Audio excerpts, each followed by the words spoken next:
आदमी ने बस इतना ही कहा था, हमारा रिश्ता खत्म, और लड़की ने गुस्से में उसका ऐसा अंजाम किया कि कोई सोच भी नहीं सकता था। उसने आरी से उसकी दोनों टांगे काट दी और उसे अपने घर के बेसमेंट में एक कुर्सी से बांध दिया। उसके हिसाब से वो अब कभी कहीं नहीं जा सकता था, लेकिन उसे क्या पता, जब भी रायन उसके बाल संवारता था वो चोरी छुपे उन टूटे बालों को इकट्ठा करता रहता था, दिन पर दिन, महीना पर महीना, और आखिरकार उसने उन बालों की एक मजबूत रस्सी बना ली। एक दिन जब हिना घर से बाहर गई तो उसने उसी रस्सी से टूल बॉक्स में रखा स्क्रू ड्राइवर अपनी तरफ खींच लिया। वो जानता था बाहर निकलना मौत जैसा मुश्किल है, लेकिन फिर भी उसने कोशिश की, क्योंकि कैद से बुरा कुछ नहीं। जब वो दर्द से लड़ता हुआ बेसमेंट से बाहर आया, अचानक उसके दिमाग में एक सवाल उठा, आखिर मैं उसकी कैद में फंसा कब? कहानी वापस जाती है एक महीने पहले। एफएम रेडियो पर चल रहा था एक art show, Sonia arts live. Show की मेहमान थी मशहूर स्कल्पचर आर्टिस्ट हिना फारूक। बातचीत में वो अपने आर्ट फिलॉसफी समझा रही थी कि वो अपनी मूर्तियां असली लोगों से इंस्पायर होकर बनाती है। चाकू और छैनी के हर स्ट्रोक में वो उन लम्हों को कैद करती है जो पल भर में गुजर जाते हैं। उनका मानना था कि असली परफेक्शन इंसान की बाहरी शक्ल में नहीं बल्कि उसकी रूह में होती है, और उनका विश्वास था कि जब कलाकार सच्चे मन से किसी को तराशता है तो उसका एक हिस्सा, उसकी रूह का एक टुकड़ा उस मूर्ति में जिंदा रह जाता है। ये कला सिर्फ हाथ की सफाई नहीं थी, ये रूह से रूह की बातचीत थी। जब भी हिना अपने मॉडल की आत्मा से जुड़ाव महसूस करती, उसे समझ आ जाता कि असली परफेक्शन किसे कहते हैं। होस्ट ने जब उससे पूछा कि वो इन दिनों जिस पुरुष की स्कल्पचर बना रही है उसके पीछे कौन है, तो उसकी आंखों में एक पल के लिए अजीब सी बेचैनी चमकी। वो ज्यादा कुछ बताना नहीं चाहती थी, बस इतना कहा कि इसके पीछे एक ऐसी मोहब्बत छुपी है जो किसी को भूलने नहीं देती, और लोग इस प्रेम की गहराई को तभी समझेंगे जब वो मूर्ति पूरी हो जाएगी। इंटरव्यू तो खत्म हो गया, मगर उसका जुनून नहीं। वो उसी मूर्ति को तराशती रही, क्योंकि यही एक चीज थी जो उसे अपने बीते हुए कल से जोड़ती थी। कुछ दिनों बाद सुबह सुबह तेज ड्रिल की आवाज ने उसे नींद से उठा दिया। पास वाले घर में चल रहा था। चिढ़कर वो दरवाजा आने गई ताकि कह सके कि आवाज कम रखें, लेकिन जैसे ही दरवाजा खुला उसके शब्द गले में रुक गए। सामने फारिस खड़ा था, उसका कॉलेज का पुराना प्यार, वही चेहरा, वही इंसान, वही जिसके चेहरे को देखकर उसने वो स्कल्पचर बनाई थी। एक पल को फारिस भी रुक गया, लेकिन फिर उसकी आंखों में एक ठंडी शालीन सी दूरी उतर आई। ऐसा बर्ताव जो बिना बोले ही इंसान को अंदर तक काट देता है। उसके बर्ताव से साफ था, फारिस अब उसे सिर्फ एक अजनबी की तरह देखता है, बीते वक्त का एक मामूली सा हिस्सा। तभी उसके पीछे से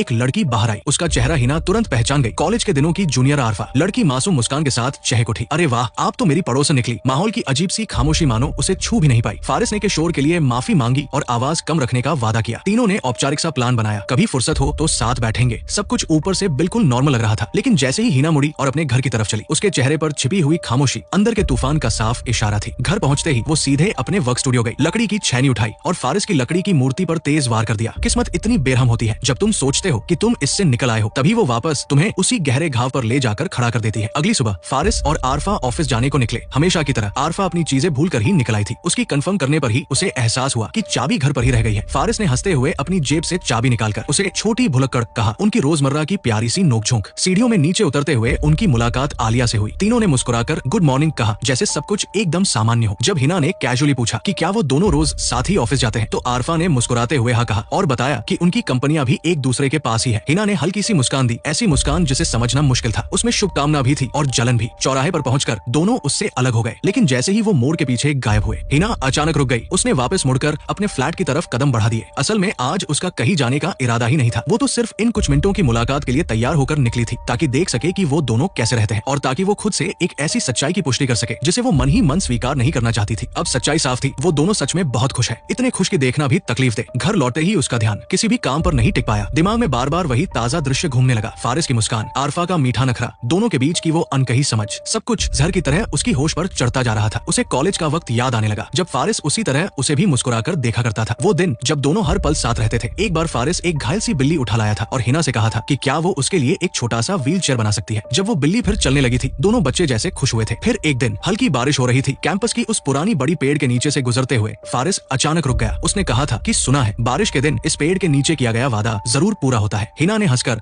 उसे अंधविश्वासी कहा, लेकिन वो नहीं रुका। उसने बहुत सच्चाई से कहा था, मैं तुम्हें जिंदगी भर प्यार करूंगा, ये मेरा वादा है। उस पल में ये बात बिल्कुल सच्ची लगी थी, जैसे हमेशा के लिए बनी हो। लेकिन सब कुछ बदल गया जब उनकी लाइफ में एक नई जूनियर मरियम आई। एक दिन हिना उसे ढूंढने गई तो देखा कि वो मरियम के साथ बात कर रहा है। लड़की हंसते हुए बिल्ली का जिक्र कर रही थी, कह रही थी कि उसने सोशल मीडिया पर देखा कि फारिस बिल्ली की कितनी अच्छी देखभाल कर रहा है। पता चला वो घायल बिल्ली सबसे पहले मरियम को मिली थी और फारिस सिर्फ उसे अस्पताल ले जाने में मदद कर रहा था। ये बस एक छोटी सी बात थी, लेकिन हिना को वो छोटी बात एक खतरे जैसी महसूस हुई। उसके मन में शक घर करने लगा। वो हर बात पर चिड़चिड़ी हो जाती, अजीब तरीके से सवाल पूछती और अपनी सारी बेचैनी फारिस पर आरोपों की तरह फेंकने लगी। फारिस बार बार समझाता, थक कर कहता, मैंने कितनी बार बताया है तुम्हें, मेरा उससे कोई लेना देना ही नहीं है, क्यों बेवजह तमाशा कर रही हो। हिना रोती हुई कहती कि उसे डर लगता है। फारिस चिढ़कर एक दिन फट पड़ा, पहले ये सब तुम्हें क्यूट लगता था, अब अचानक मैं बीमार हो गया। जो समझना है समझ लो, मैंने तुम्हारे खिलाफ कुछ नहीं किया, लेकिन प्लीज ऐसी बेकार की बातें करके मेरी लाइफ जहर मत बनाओ। उसकी बातों में थकान भी थी और दूरियां भी, जो धीरे धीरे बढ़ती जा रही थी। झगड़े बढ़ते गए और उनके बीच की दरारें गहरी होती चली गई। एक रात कैंपस में वही पुराना बड़ा पेड़ अचानक आग की लपटों में घिर गया। आग इतनी तेज थी कि पूरा आसमान लाल हो गया। छात्र इकट्ठा हो गए। कोई कह रहा था किसी ने जानबूझकर आग लगाई होगी, कोई स्टूडेंट्स पर शक कर रहा था, लेकिन कोई सबूत नहीं था। अगले दिन फारिस के पास एक पैकेज आया। उसके अंदर एक खूबसूरत लकड़ी की मूर्ति थी। वही जला हुआ पेड़, वही पेड़ जिसके नीचे उसने कभी वादा किया था। इस एक पल में उसे समझ आ गया ये काम हिना का ही है। वो तुरंत उसे ढूंढने गया। सवाल पूछने ही वाला था कि उसने देखा हिना हाथ में एक और मूर्ति पकड़े खड़ी है, एक छोटी सी बिल्ली की। उसी वक्त फारिस के दिल में एक डर बैठ गया। उसे याद आया कि उसने कई दिनों से अपनी बिल्ली को देखा ही नहीं। उसने कांपती आवाज में पूछा, मैं अभी मिब्बू को ढूंढ रहा था, तुमने देखा क्या? लेकिन प्लीज कोई ऐसी हरकत मत करना जिससे मुझे सच में गुस्सा आ जाए, मैं बहुत दुखी हो जाऊंगा। हिना मुस्कुराती हुई बोली, क्यों? तो मतलब तुम उसे ढूंढ रहे थे? फारिस बेचैन होकर बोला, बस उसे लौटा दो प्लीज। ठीक है, तुम जानती हो वो मेरे लिए कितना। हिना ने बात काटते हुए कहा, लेकिन ये तो वही है ना। और उसने वो लकड़ी की बिल्ली फिर से उसकी ओर बढ़ा दी। उसी पल फारिस के चेहरे का रंग उड़ गया। उसे समझ आ गया कि उसके सामने जो खड़ी है वो अब वही लड़की नहीं रही जिसे वो कभी जानता था। उस पल फारिस समझ गया उसके सामने खड़ी ये लड़की वो नहीं थी जिसे उसने कभी प्यार किया था। ये कोई और थी, एक अजनबी जिसकी दुनिया उसकी कल्पना से भी ज्यादा खतरनाक थी। हिना ने बिल्ली को मारकर उसे लकड़ी की मूर्ति बना दिया था, ठीक वैसे ही जैसे उसने उस पेड़ को जलाया और उसकी राख से एक तैयार करके भेजी। उसकी दुनिया में प्यार का मतलब था कुछ ऐसा जो कभी बदल न सके, कभी छोड़कर न जाए और हमेशा उसी की रहे। लेकिन ऐसा प्यार जिंदा नहीं रहता, वो बस कैद बन जाता है, एक ऐसा विरोधाभास जिसका हल ही नहीं। फारिस को आखिरकार समझ आया कि उनका रिश्ता क्यों खत्म हुआ था। वजह न मरियम थी न कोई शक। समस्या ये थी कि हिना एक ऐसे टूटे हुए ख्याल में जीने लगी थी जहाँ सब कुछ उसकी मर्जी से चलता है। वो उस दुनिया में बच ही नहीं सकता था। वो उस रिश्ते से भागा सोचकर कि शायद वक्त सब कुछ भुला देगा। जिंदगी ने उसे आरफा से मिलवाया, एक सीधी सच्ची लड़की जो किसी जिंदा चीज को नमूना बनाकर नहीं रखती थी। उसके साथ उसे लगा कि जीवन फिर से सामान्य हो सकता है, लेकिन तकदीर ने खेल ऐसा खेला कि सालों बाद वो दोनों फिर पड़ोसी बन गए। हिना कभी रुकी ही नहीं थी। वो सालों से फारिस की मूर्ति तराश रही थी, उस परफेक्ट पल को ढूंढती हुई जो उसके दिमाग में हमेशा से जिंदा था। उस शाम फारिस और आरफा बालकनी में मस्ती कर रहे थे, हंसी खिलखिलाहट, बस दो लोगों का छोटा सा मीठा पल। लेकिन तभी उन्होंने देखा हिना ठीक सामने वाली बालकनी में खड़ी उन्हें देख रही थी। आरफा एकदम झेम गई और माफी मांगी कि उसने ध्यान नहीं दिया। हिना ने उल्टा कहा कि गलती उसकी है। इतना अच्छा माहौल देखकर वो खुद चुप रही ताकि उन्हें डिस्टर्ब न करे, लेकिन अनजाने में उन्हें डर ही लगा दिया। आरफा ने हड़बड़ाकर कहा कि नहीं कुछ नहीं हुआ, लेकिन हवा में एक अजीब सी बेचैनी फैल चुकी थी। हिना ने कहा कि वो लोग आराम से अपनी शाम एंजॉय करें, उसे इग्नोर कर दे। आरफा ने तुरंत बहाना बनाया कि ओवन में रखा खाना तैयार हो गया है और अंदर चली गई। अब बालकनी में सिर्फ फारिस और हिना थे। हिना ने सीधे पूछा, नए पड़ोसी होने के नाते तुम्हें मुझसे कुछ कहना नहीं है? फारिस का जवाब ठंडा था, क्या कहूँ, अब हमारे बीच कहने लायक कुछ बचा ही नहीं। ये जवाब एक साफ लकीर खींचता था, दूरी की या शायद किसी पुराने दर्द की। हिना तंज कसते हुए बोली कि वो पहले जैसा क्यों नहीं रहा। फिर अचानक पूछ बैठी, तुम्हें कैसा लगता है पूर्व प्रेमिका अगर तुम्हारे बिल्कुल पास में रहे तो? फारिस ने हल्के कटाक्ष में कहा, दीवारें थोड़ी पतली है, आवाजें आसानी से सुनाई देती है। ये एक चेतावनी भी थी कि दूरी बनाए रखना बेहतर है। लेकिन उसके शब्दों ने हिना के भीतर उल्टी आग जलाई, एक खतरनाक सा ख्याल। अगले दिन जब फारिस और आरफा काम पर निकल गए, हिना ने टूल बॉक्स उठाया, ड्रिल निकाली और दीवार की उस जगह पर छेद करना शुरू कर दिया जो ठीक उनके घर से सटी हुई थी। दीवार में बना छोटा सा छेद इतना ही था कि एक आंख उसमें से झांक सके। उस छेद से हिना साफ साफ देख सकती थी फारिस और आरफा का पूरा लिविंग रूम, उनकी दिनचर्या, उनकी हंसी। ये महज जिज्ञासा नहीं थी, ये एक बीमार सी पोजेसिवनेस थी। वो फारिस की हर चीज देखना चाहती थी, उसकी जिंदगी का हिस्सा बनना चाहती थी, भले ही इस टूटे हुए विकृत तरीके से ही सही। उसने फारिस की लकड़ी की मूर्ति दीवार के बिल्कुल सामने रख दी। धीरे धीरे मूर्ति की उंगलियों को छुआ। उसके चेहरे पर अजीब सी नरमी और खतरनाक सी पागलपन एक साथ था। उसकी नजर में ये मूर्ति अब लकड़ी नहीं रही थी, ये हकीकत और वहम के बीच अटका हुआ उसका अपना फारिस था। रात होते ही पड़ोस से हंसी की आवाज आने लगी। हिना फर्श पर बैठी आंख उस छोटे छेद से चिपकाकर देखने लगी। अंदर फारिस और आरफा खिलखिला रहे थे, एक दूसरे को छेड़ रहे थे। दोनों की मुस्कुराहट इतनी सच्ची और सहज थी कि हिना के होंठ भी अनजाने में मुस्कुरा उठे, जैसे उस पल में उसे लगा कि वो भी वहाँ है, वो भी उस कमरे का हिस्सा है। ये एहसास जितना अजीब था उतना ही दुखद भी, क्योंकि वो फारिस को पा नहीं सकती थी, बस उसकी जिंदगी को दूर से झांक कर खुद को एक झूठी पार्टिसिपेशन का धोखा देती रहती थी। एक ऐसी खुशी जिसमें उसका कोई स्थान नहीं था सिवाय इस छोटे से छेद के।